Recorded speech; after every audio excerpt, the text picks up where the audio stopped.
Hi everyone, welcome. What you see here are my two newest worm bins. As you can see from the label, we've got A and C's living in these systems, African nightcrawlers. The bins are 29 days of age now, last checked in on day 8. So for 21 days they've been unattended, and that's because I was away for some time, and then these were really last on the list in terms of needing to get checked in on after I got back. So it's been more than a week since I've returned from my getaway. And now, after checking in on all my other systems, I'm finally getting to checking in on these. After a 21-day pause since the last feeding and check-in. And the other thing that goes hand in hand with that system right there is the batch of castings that were harvested when those worms were hauled out and used to launch those two bins over there. So today I believe is the day that we're going to finally bring an end to the baiting of straggler worms left behind in the castings. 5 days ago I did pop in here after feeding one of my other systems so that I could really quickly just make sure everything looks okay as far as what's going on in the bait box, and just to stir things around because the material that was exposed to the air around the bait box was getting pretty dry. And I blended all that dry material in with what was beneath the bait box, making the entire contents of the system dry. I believe resulting in a pretty good evacuation of the material, because I came in here a moment ago just to sort of set up for this video, and what I ended up doing was really quickly just going in underneath the system and underneath the bait box and looking around within the material, picking out maybe 5-6 worms tops. And that was pretty much all I found. And I did go through this entire bin, top to bottom, stirring all the material around, even down low, and I found pretty much no worms whatsoever. So all the worms that were in these castings have made their way over into the bait box. So the bait box has been running as long as the new systems over there, 29 days. And it was on day 8 that we actually came in here and replenished the food and bedding. And then 5 days ago, when I stirred up the contents of the collection of castings, I did take a quick peek to see how things looked in here, and there were a good many worms. And I think I might have even sprayed down the material just so that they'd be nice and comfortable until such a time that I could come in here and get them out of here and reunite them with the rest of the family. So today, we are going to be doing a reunion with the worms that were used to launch those two bins over there that I showed you a moment ago. And besides doing the reunion, we're gonna give those little guys their next feeding. So those bins had been pre-fed, and they and then they got that one feeding on day 8. So this is technically feeding number 3 for those other systems over there, but as far as these castings go, they're done. So they're going to go into inventory, and we can officially call the migration of the straggler worms out of this material a done deal. So let me go get the other 2 bins out here so we can proceed with getting them fed, and then we'll proceed after that to the reunion. What I plan on feeding today can be seen right here in this plastic tray. There's a number of corn cobs that still have all the kernels on them still, and those were in my freezer, as were these chunks of cantaloupe. These cantaloupes are just chunks of the actual fruit. Over here are little bits of the rinds, and even over here are a couple failed tomatoes from my garden, ones that I just found on the ground when I was watering. Not sure what causes that. I believe this one might have actually been caused by something burrowing down into the pepper. I did peek inside to make sure I wasn't bringing in some sort of a pest. And earlier you might have even caught a glimpse of this as I was bringing the camera over to the bench to set it up to show you the castings. This is a little collection of corn cob spheres that I've had laying around for so long that there's even kind of mold growing on them. So I thought it was time to just get rid of these as well. I really wanted to wait until I had some nice new bins into which I could place those very slow composting objects. So if you're unfamiliar with what it's like composting corn cob, it is very, very slow going. It's a very slow composting material, which the worms definitely eventually do break this stuff down, but it takes a very, very long time. can only think of one recent occasion when I did manage to observe a couple corn cobs, or maybe it was just one corn cob. I don't remember the exact details, but I was actually quite shocked at seeing how quickly the corn cob was consumed by the worms, and it was, I think, the only time I'd ever seen corn cob get eaten quickly. It seems like these top covering newspapers we rested out here have been nibbled away for the most part by the worms coming along to kind of enjoy the moisture collecting on the plastic top coverings, and then while they're there they just sort of take a bite out of the nearest thing, which happened to be this right here, and I guess we'll just utilize that stuff as supplementary bedding when we get down into the feeding zones. The feeding zones would have been down the middle over here, and you know, I don't even remember what we last fed, but after 21 days it's fair to assume that we're not going to see much, if anything, of leftovers. Unless, of course, it was something that is a slow composting material that would have a tendency to leave leftovers. I mean, I am seeing signs of something in here, but I don't know quite what. I mean, here's the stem of a banana. So maybe there was some banana included. And these things look to me almost like either cantaloupe rinds or maybe potato peels. So perhaps one or the other was fed as part of the last feeding, but I'm not quite sure I'm able to distinguish what it is. Perhaps if we bump into a somewhat larger chunk of it, we'll be able to better see what it is, but it's not all that important. The important thing is just to get in here and give these little guys a quick check. I usually do feel a little bit concerned about my newest systems, just to make sure they're off on a good start, you know. And it was good to come in after 8 days of them being in service, but to be away from them for 3 weeks kind of made me nervous. But I did want to kind of keep to the whole idea of, you know, these guys being the last ones to get checked before I went away, that all the other ones were due for a check-in prior to these ones. But it seems to me like everything's looking quite nice, at least over there in bin number 2. Let's see how things in bin number 1 over here look. I mean, one observation I can make for certain is a great many castings piling up all over the place. And if you were with me during the last check-in, you'll remember there was still quite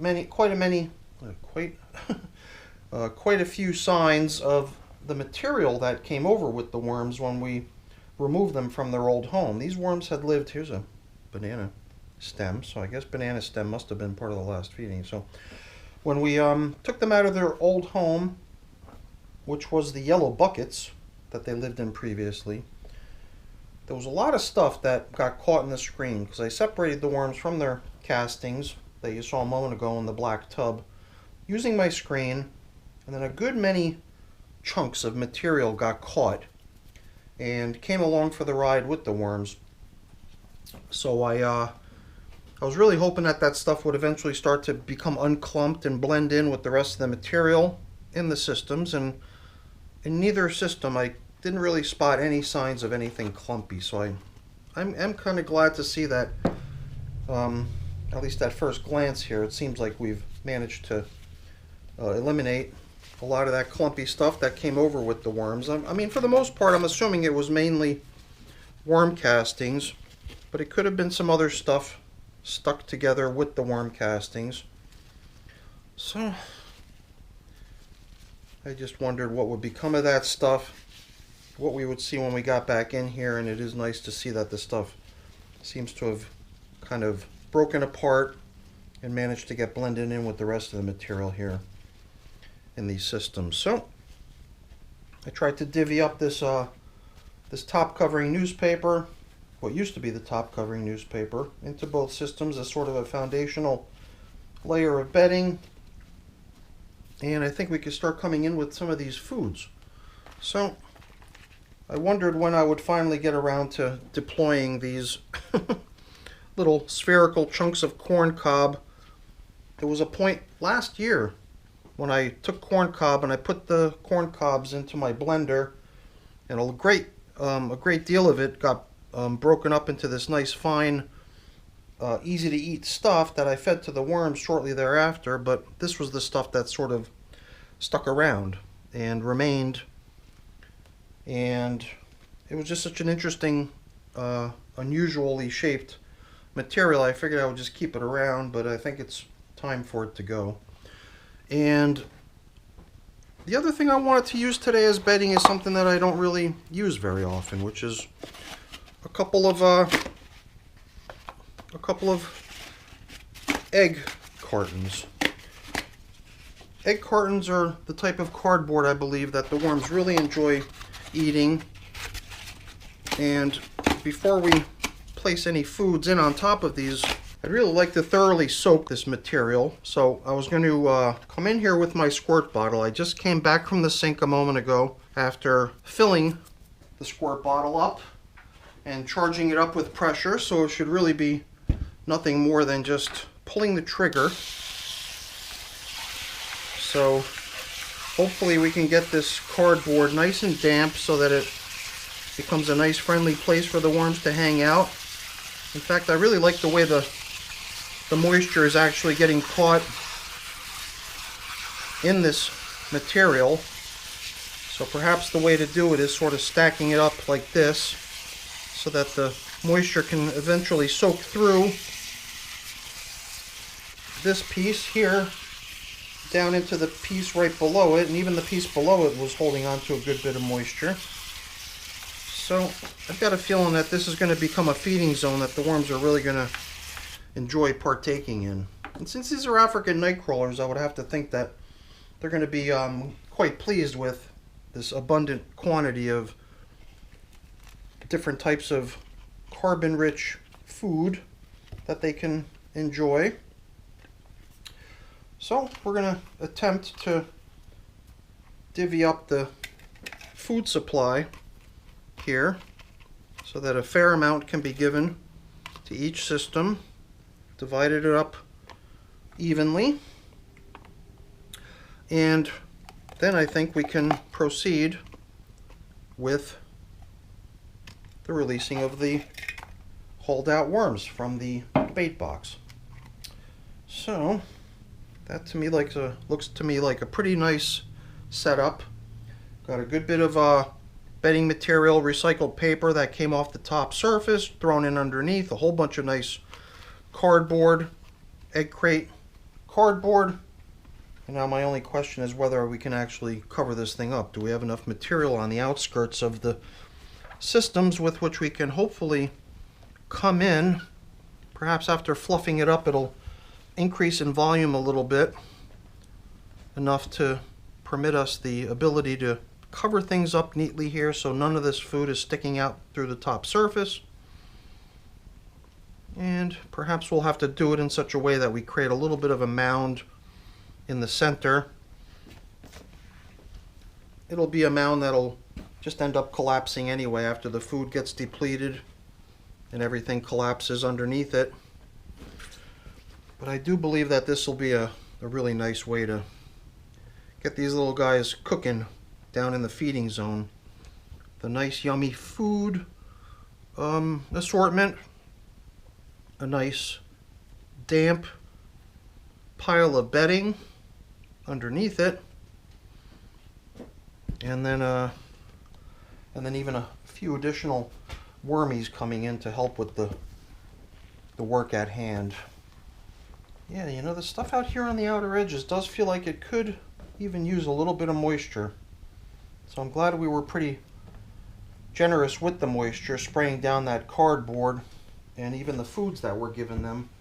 All that melon, I believe, is going to bring with it a good bit of moisture. So hopefully the next time we get in here, some of that moisture that's down in the feeding zone will manage to sort of recirculate through the system.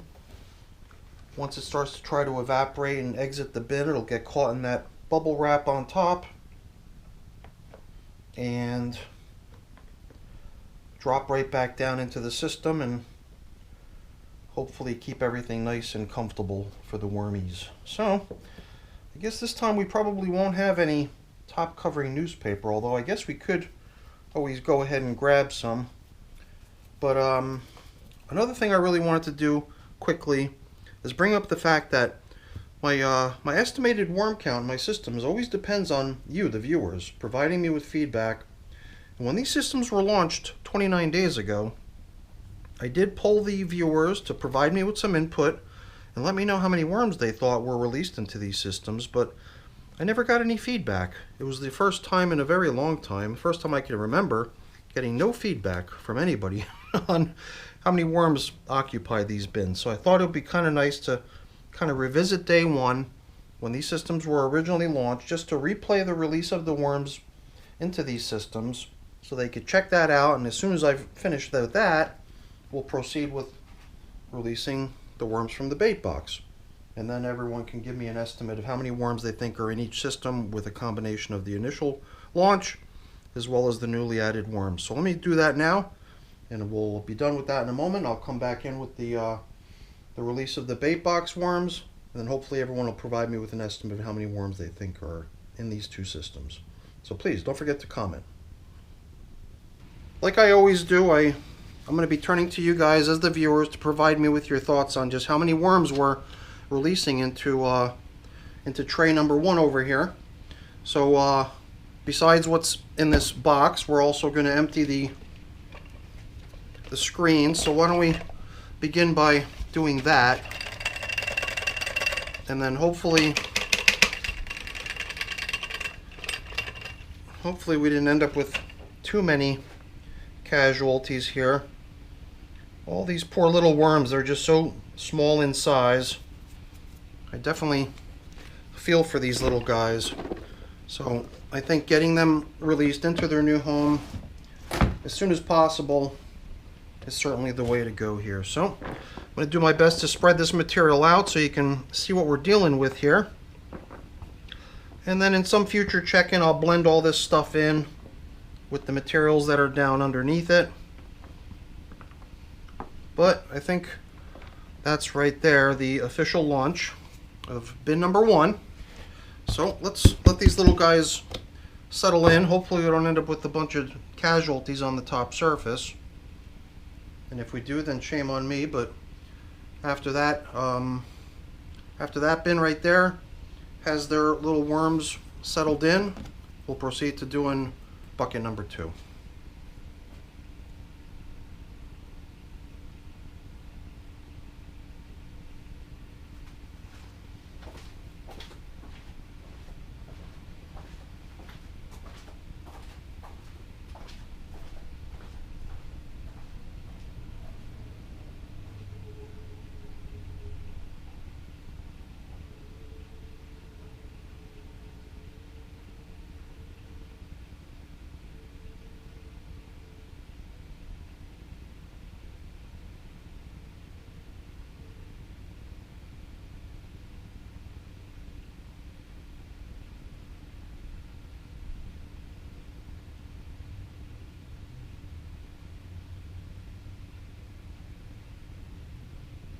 Once again, I'll be turning to you as the viewers to give me your estimates. Let me know how many worms you think were released into the first bin as well as into the second bin, and leave me a comment.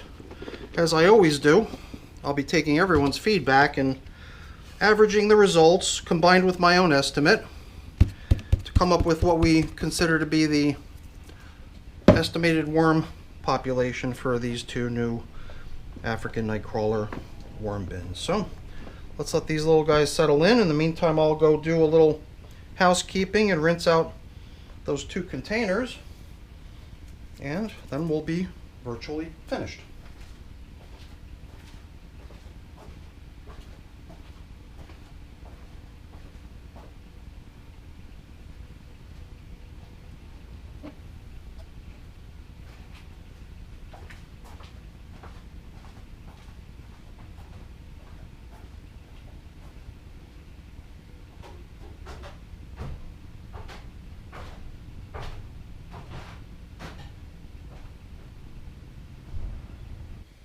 Okay, now keep that number in mind for how many worms you think went into each of these systems here. This is bin number 1, this is bin number 2, and now we're going to attempt to evenly distribute the gathered worms over here in the bait box into the two systems. So let me proceed with getting that taken care of here. And that's pretty much it. Let's let these little guys get situated. And I'll be definitely looking forward to hearing what everyone thinks in terms of how many worms were just released into this system, in addition to how many worms they were originally launched with. Please leave a comment.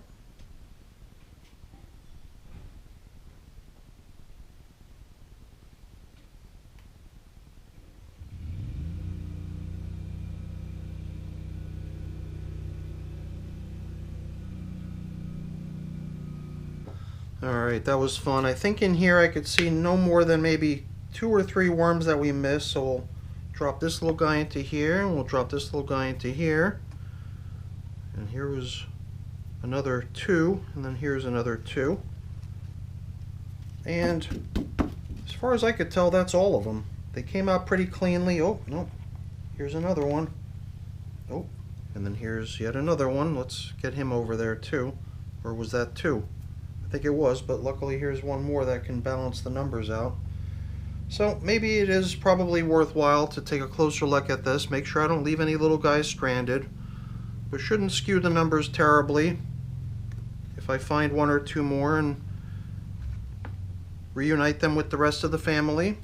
But I think that's it. We're now done with our 29-day-old systems, and as far as the to-do items remaining in the castings, as far as rounding up stragglers, that's a done deal now too. So it is always kind of nice to bring a system to closure, knowing that the last of the worms have been fully evacuated and that there's yet that many more castings in inventory to feed to my lovely garden, which will be very appreciative of the nice worm manure. So that's it for the video, everyone. I really do look forward to hearing everyone's input on how many worms occupy these systems.